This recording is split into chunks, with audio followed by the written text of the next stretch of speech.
নমস্কার। সনাতন ধর্ম অনুসারে পিসোতো বোন, মসাতো বোন এবং মামাতো বোন বা ভাইকে কি বিবাহ করা যাবে? এ বিষয়ে সনাতন শাস্ত্র কি বলছে? চলুন জেনে আসি। সনাতন শাস্ত্র অনুসারে বলা হয়েছে পিসোতো বোন, মসাতো বোন এবং মামাতো বোন এদেরকে কখনোই বিবাহ করা যাবে না।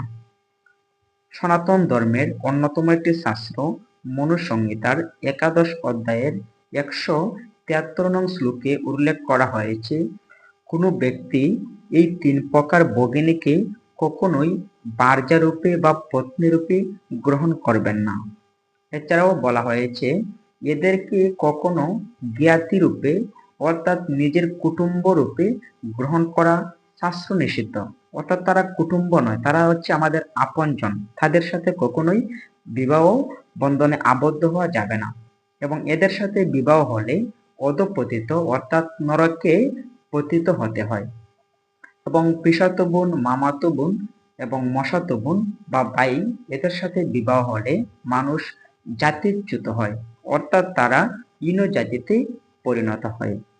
অর্থাৎ সনাতন শাস্ত্র অনুসারে এই ৩ প্রকার ভ্রাতা ভগিনীর সাথে কখনোই বিবাহ বন্ধনে আবদ্ধ হওয়া যাবে না।